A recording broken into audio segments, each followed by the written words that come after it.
why people try to scapegoat you, call you crazy, lie about you, and try to make you out to be something completely out of your character.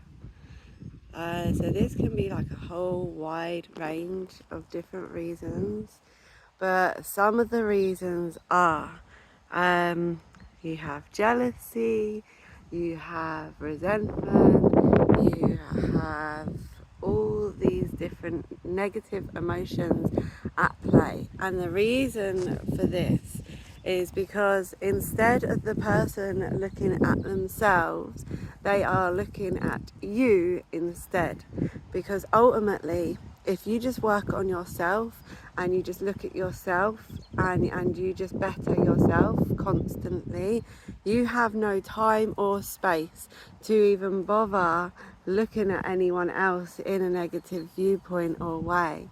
And if you do come up like with somebody and they are in front of you and you're like, whoa, they're amazing or something like that, you're not hit with like jealousy or resentment. Instead, you use it as a positive to be inspired by that person, to do better yourself, to go the extra mile, and to even use that as complete inspiration. Like, wow. So it's all about like mindset. It's all about where you're at in your life and what you are doing to with your life, because ultimately jealousy is where you are, it's something within you that you're not doing.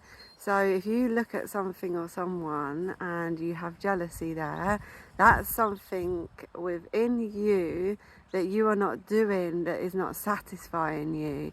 For example, like if you was to watch like a ballet dancer or something like that, and you were like always wanted to do that but you never did and never could for whatever reason, and then you're looking at this person and you get resentment and jealousy, blah blah blah blah, then you start making stuff up about them because you're jealous, then you start doing this, that and the other, then you start being shitty.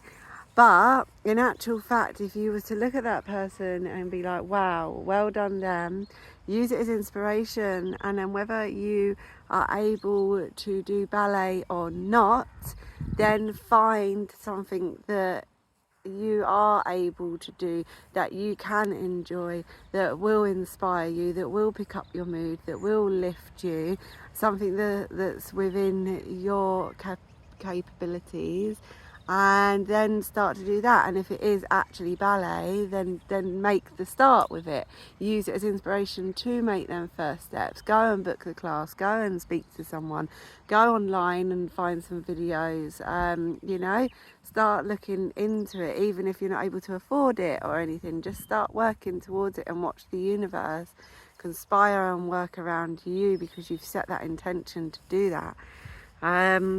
So yeah, the other reason may be that if you are very empathic and very intuitive and in tune, this can trigger the fuck out of people because they almost feel naked. Woo! Just got a fly in my face in your presence. So like, if you have these kind of gifts, then people can feel like you know them deeper than what they want you to. So that can trigger people massively too. But normally when you come across somebody who is highly empathic and is highly intuitive, they've normally worked on themselves a lot and managed to get to that space of them kind of gifts, because of the work they've done and because of the responsibilities that they've been like gifted, these responsibilities that can be like a blessing and a curse at the same time, whereas they are then responsible for making sure that they don't speak and gossip or speak a lot about other people's businesses or anything like that.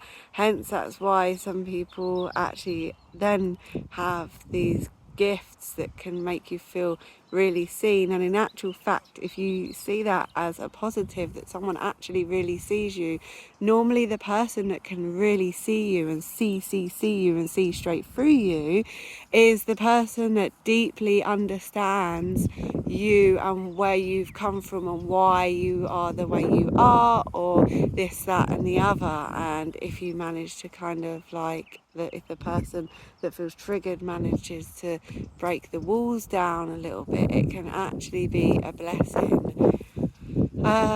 So what else did I want to say on this video? It was like, yeah, so when people scapegoat you, black sheep you, talk shit about you, make you out to be crazy, make you out to be something that you're not, or just outright make up lies about you, like, just remember, if you're on the receiving end of this, it's nothing to do with you. It's everything to do with the person who is doing that. But it can be very disheartening and very sad when people do this. But know that as long as you stay in your truth, and as long as you stay aligned, and as long as you keep on being you, just know that, you know, what goes around comes around, and it does do full circle, and it does come all the way back around. You don't need to prove yourself. You don't need to prove who you are or anything. The ones that are for you will be for you. The ones that feel you will feel you, and the others that may have lied will eventually, karma's a thing, and it all comes back around in the most divine way, that it'll be shown who you really are and who they really are.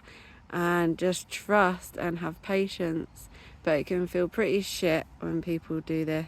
So just know that somebody who does this as well, the person doing this, the person doing this is more than likely hurting a lot as well. They have been through a lot, they are hurting a lot, they've had a lot done to them, they've had to make it through a lot, and it just so happens that instead of being able to stay in truth and alignment, it's just been too much for them, and it's been too much pain and too much trauma, that they now, have this way of coping with it, which is possibly just chatting a bit of shit. And hurt people. So having compassion and empathy, and just taking that step back from any toxic situations that you may find yourself in and around, just taking that step back and allowing it to unfold a bit, and breathing, go out to nature and do your thing, just allows it all to kind of calm down a bit as well. And yeah, just send them love. Try not to lower your vibration to the other's vibration if possible. Sometimes it can be very triggery, these kind of situations. And if you do get triggered and you do end up speaking things, there's also a balance here as well of like speaking your truth, righteousness, and there's also a balance of like knowing when to do that and when to be quiet and when to kind of pull your energy away, and then when you need to kind of really go in with force and speak your truth with it. But trying to make sure that when you do speak that truth, you're coming from, if you're right in that anger in that moment, then step away for a moment, then you can come back in a calmer manner, but still you can speak your truth in like the way that you need to express that. Because to be honest, I've had encounters with people where if I didn't shout and scream, and if I didn't say it the way that it came up in that moment with the anger that came up there and then, actually then people wouldn't have heard me. So using your discernment and using your intuition on how to gauge this is key to that as well.